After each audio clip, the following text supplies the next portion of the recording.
In this video, I'm going to tell you what is fitness for normal people and why it's important for you. In a nutshell, people who don't exercise die early and in horrible pain.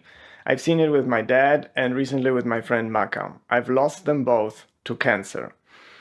Now that I've been a jerk and scared you, I assure you that I'm not going to leave you in depths of despair without an accessible way out. The research in Japan shows that exercise and muscle mass are the best indicators there are for surviving cancer. So much so that they are putting cancer patients on fitness programs tailored specifically for them to help them gain the muscle mass. I'm going to make a separate video about that, but if you're really interested, then let me know in the comments that you'd rather see it sooner than later. As I mentioned many times on this channel, muscles aren't just dumb mechanical actuators attached to your bones to simply move you around. They are an intelligent tissue that talks to other parts of your body and sends chemical messages to cells that would like to go cancerous to kill themselves. So what the Japanese are doing now as part of the cancer treatments regimen makes a lot of sense. Now here is a broader point. If you don't drink water, you'll be done in a matter of days. If you don't eat, a few weeks before you starve to death. The problem is that time horizon to feel the effects of not exercising can be decades. But make no mistake, not exercising will eventually kill you. That's why you need to maintain your body. It's really like brushing your teeth. You don't need to join the gym, pop dodgy supplements, or surrender your free time to the industry. You need fitness for normal people. You need also to ask yourself, not what I can do for fitness, but what fitness can do for you. And this video is my take on it. Hi, I'm Pavel. I'm an anthropologist who's totally unqualified to dispense fitness advice. But I do it anyway. I'm back from the hiatus and my videos are now released on my website first, 1 week before YouTube. It's free, it's without ads, and if you want to support me, you can become a member and get access to the Sendica Method course beta, which is an awesome way to get strong and fit and flexible with no equipment and with very little time. That's how I rebuilt my body after 40, and I'm confident it can rebuild yours. Now back to our regular programming. I come from a very different background to the usual fitness YouTuber. For one, I'm an anthropologist. For two, I was never an athlete. Part of what turned me off physical fitness when I was younger was that people I knew who were into it seemed very boring. It's like they had no other interests. Think of gym bros today only talking about their protein intake and reps. I felt like you had to choose between developing your muscles or your brain, and that developing muscles was somehow going to make me dumber. Now, do not laugh, that was a very long time ago, a very young boy's way of thinking. I simply had very bad role models. Now I know better. Exercise actually boosts cognition and protects your brain, especially as you get older. One of my Buy Me a Coffee members put his finger on the problem when he wrote to me. It took me a long time to figure out that one of the reasons I can't stick with programs like You Are Your Own Gym or StrengthSide is that those guys really see physical development as a goal in itself. And I just want to be fit so that I can live well. We all want to live well, and we need to be fit for life, not live to be fit. We know now that muscles and brains is not a binary choice. You can be smart and athletic, artistic even and athletic. And you absolutely do not have to subscribe to the view that physical development is a goal in itself. In fact, it was people who did not have time to train all day because they had other interests who pushed the idea that you can train smarter.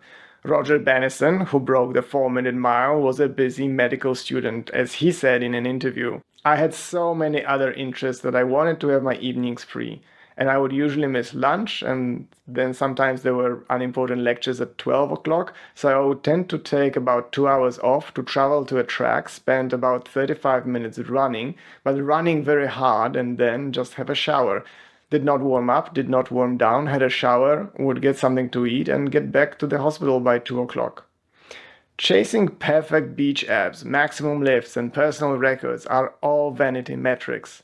I want pain-free knees, stairs that are easier to climb, deeper squats when I reach for things, and generally more confidence in my movement. In short, real fitness is nothing like your social media feed. Real fitness is useful on a daily basis. It protects your joints, it protects your brain, it makes you a body millionaire. Something I'll talk about another time, but I'm sure you get the vague idea just from the name. Real fitness can start very small, almost imperceptibly, with just 3 minutes of Japanese radio Taiso stretches. You can check them out, the explainer and the follow along here. And also, I'll be putting these best of season 2 on my website soon. Getting fit in small daily installments and increments, introducing animal movements and fascia stretches in the weeks that follow is the best way to do it. Embarking on an ambitious gym program is the best way to fail.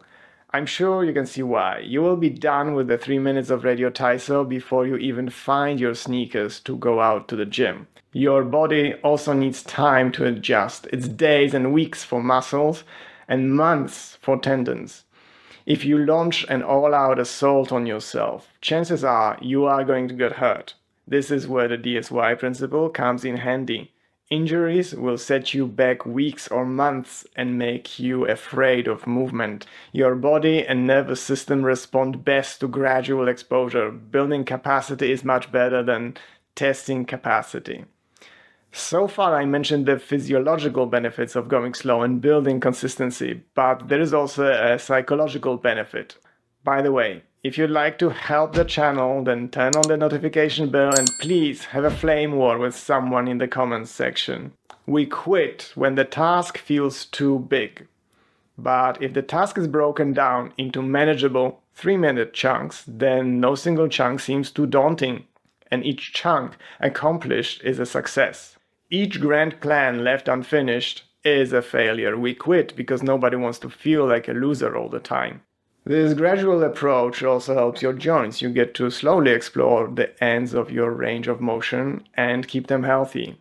That is something I discovered for myself after I thought my knees were shot and that I would hobble the rest of my life. I talk about my personal story of coming back into full functionality in this Fix Your Knees video. Of course, you have to be sensible. You are your own chief safety officer, so DSY all the way. Animal movements, balance challenges, rotations. These kinds of things keep training interesting and neurologically rich. When you crawl, roll, twist, or shift your weight in different ways, you are not only strengthening muscles and joints and stretching your fascia at angles you could never achieve in the gym, but you are also feeding the nervous system better information. Your brain loves variety, it loves curiosity, and most importantly, variety prevents boredom. Many people do not quit because of pain. They quit because training becomes dull.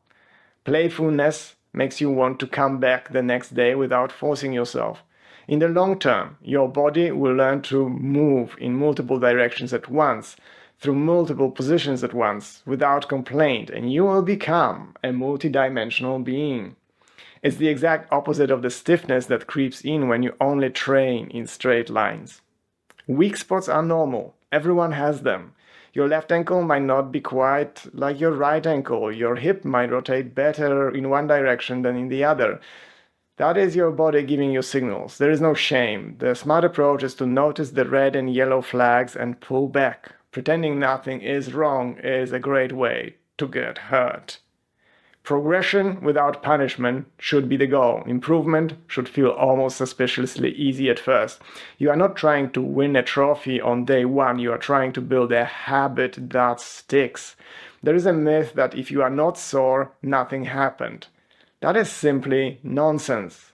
Real life outcomes are what you should care about. You want stairs to feel easier. You want to be able to get up from the floor quickly and without using your hands. You want to climb a hill like you did in your 30s. You want to do gardening without groaning. You want to lift luggage to an overhead compartment without feeling your shoulder. You want to pick up your kid or grandkid without thinking twice. If you progress slowly with, say, Radio Taiso as your cornerstone, you will feel stiff less often, stand up more easily, and move with less hesitation. That feels like magic the first time you start noticing it.